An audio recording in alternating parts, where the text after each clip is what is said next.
The sea around Truck Lagoon was calm on August 6, 1942, mirror-like, the kind of deceptive peace that mocked the storm within every Japanese officer aboard the Shokaku.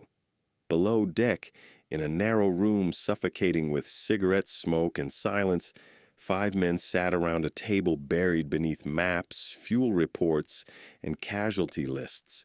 The overhead fan creaked with each rotation, slicing through the still air like a metronome counting down to defeat. For 3 hours, the men had spoken in circles. For the last 10 minutes, no one had said a word. Then Rear Admiral Taman Yamaguchi finally leaned forward, his eyes hollow, and broke the silence with a sentence that none of them wanted to hear. "Gentlemen," he said quietly, "the war is lost." No one argued. No one moved. The words lingered like smoke, bitter and undeniable. Each man around that table knew it. They had known it for weeks, but had refused to say it aloud. Now that it had been spoken, the truth filled the room like the stench of oil and despair. It had been only 2 months since Midway, but in those 2 months, Japan had begun to understand the full cost of what it had started on the morning of December 7th, 1941. That morning, it seemed like destiny was fulfilled. The rising sun flag had flown proudly from 6 carriers as over 350 aircraft roared into the Hawaiian sky. American ships burned, their masts twisted, their men trapped in steel coffins. The attack had been flawless, the planning meticulous. 8 battleships destroyed or crippled, nearly 200 aircraft wrecked, thousands dead. For Japan, it had been the greatest naval triumph in modern history. But beneath the cheers and the champagne toasts, a few men, Yamamoto among them, felt something colder. "I fear," he would later admit, "that all we have done is awaken a sleeping giant and fill him with a terrible resolve." Whether he truly said those words has long been debated, but the meaning was real. He had spent years studying America, its industries, its politics, its psychology. He knew that Japan could win battles, but not the war. He had warned that if Japan could not end the conflict within 6 months, defeat was inevitable. On August 6, 1942, exactly 8 months after Pearl Harbor, that prediction had become prophecy. In that small room aboard Shokaku, the men reviewed numbers that no amount of courage could change.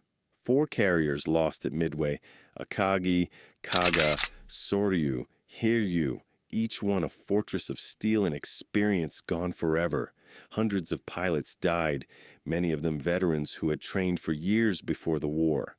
Japan had begun the conflict with 3,500 carrier-qualified aviators, the best in the world. By mid-1942, nearly half were gone. Their replacements, young men barely out of training, had 200 hours of flight time, a quarter of what their predecessors had. Across the Pacific, the Americans were doing the impossible. Their shipyards were producing carriers faster than Japan could sink them. In the months after Midway, American intelligence intercepted reports that sent shock through Tokyo. More than a dozen Essex-class carriers were already under construction. Larger, faster, deadlier. The first would arrive in early 1943. By 1944, the United States would outnumber Japan several times over. The officers at Truk didn't need an intelligence report to see the pattern. The mathematics were relentless. The United States had over 130 million people, Japan barely half that. America's factories could produce 80,000 aircraft a year. Japan struggled to make 15,000. Every Japanese loss was irreplaceable. Every American loss was a number on a production sheet to be filled by the next month's output. Captain Mitsuo Fuchida, the man who had led the attack on Pearl Harbor, sat among them that night. His arm still ached from the wound he'd received at Midway, but his voice was steady as he delivered his analysis. The news was grim. The quality of Japan's pilots was collapsing. Their air crews were exhausted, their planes aging, their training schools rushed and under-equipped. At this rate, Fuchida said flatly, we will have no experienced carrier pilots left by next summer. No one disagreed. The irony was cruel. The same attack that had once promised to destroy American naval power had guaranteed that Japan could never recover from its own victories. Pearl Harbor had united America in a way Japan had never imagined. The attack was meant to cripple their will to fight. Instead, it fused it into steel. In the months after the raid, America's factories operated around the clock. Women filled the assembly lines, bonds were oversubscribed, patriotism became production. The fuel depots at Pearl Harbor, the ones Japan had left untouched, now fed those same ships and carriers that returned to fight. The submarine base that Nagumo had ignored became the staging ground for the very vessels now cutting Japan's supply lines to pieces. It was as if every oversight at Pearl Harbor had returned, magnified, to haunt them. By mid-1942, Japan's merchant fleet was dying. American submarines, once plagued by faulty torpedoes, had begun finding their mark. Tankers, freighters, transports, all vanished into the deep. The numbers were devastating. In January, 15 ships lost. By June, 30. By August, over 40 a month. The nation's arteries were being severed one by one. Japan could capture oil in the Dutch East Indies, but couldn't bring it home. They had the fields, but not the fuel. In another part of the ship, an aide tallied up the latest oil shipment numbers. They were down to half of what they had been at the start of the year. Yamamoto had built his war strategy around securing oil, but now, even with the fields in hand, Japan was running dry. Without oil, planes couldn't fly, ships couldn't sail, and armies couldn't move. The empire was choking on the very victory it had sought to secure. The room fell quiet again when one officer dared to suggest peace, a negotiated settlement perhaps if Japan offered to withdraw from some occupied territories. The laughter that followed wasn't cruel. It was hopeless. They all knew the truth. After Pearl Harbor, there could be no peace. The Americans had made that clear. The day of infamy had burned itself into their national soul. Roosevelt had promised unconditional surrender. And after the Bataan Death March, after the stories of prisoners beaten, starved, executed, America's fury had hardened beyond reason. The admirals didn't need an intelligence summary to understand that. They had seen the enemy's resolve firsthand. The Doolittle raid months earlier had been proof enough. 16 American bombers, led by Lieutenant Colonel James Doolittle, had taken off from the carrier Hornet and struck Tokyo itself. The physical damage had been small, a few fires, a few dozen casualties, but the psychological damage was enormous. It wasn't just a raid, it was a message. The Americans could reach them. The homeland wasn't untouchable. The Doolittle raid had also forced the Japanese high command into a fatal decision. Humiliated, they had rushed into the Midway operation to draw out and destroy the remaining American carriers. But the plan, intricate and overconfident, had backfired catastrophically. American codebreakers had read their plans. The ambush had become a trap. 4 carriers lost in one day. The same 4 that had delivered the strike on Pearl Harbor. Fate had a sense of symmetry. In that moment, Japan's tactical brilliance met its strategic blindness. Every victory they had achieved had brought them closer to defeat. Their empire, which had expanded across thousands of miles, was now a burden impossible to defend. Every island needed ships, planes, and men, and every one of those men was irreplaceable. The Americans, on the other hand, could choose where to strike. They didn't have to defend everything.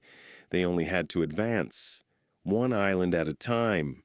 That was what made the reports from the Solomon Islands so terrifying. In early August, American Marines had landed on Guadalcanal. It wasn't the largest island nor the most strategic, but it was the first American offensive. Within weeks, engineers were building an airfield. From there, bombers would dominate the skies and seas. Japan tried to counterattack. Again and again, they sent ships and planes. Each time they lost more than they gained. The pattern was becoming clear. Every battle now bled them dry. The discussion aboard Shokaku turned to Yamamoto's grand design, the idea that if Japan could strike fast enough, hard enough, it could force America to negotiate before its industrial might came fully awake. But that premise had already died at Pearl Harbor. The attack that was supposed to buy time had done the opposite. It had brought rage. The Americans had transformed that rage into machinery, into carriers, tanks, and bombers. By 1942, Detroit's car factories were turning out aircraft engines. Steel from Pennsylvania became warships in San Francisco. Every rivet was revenge.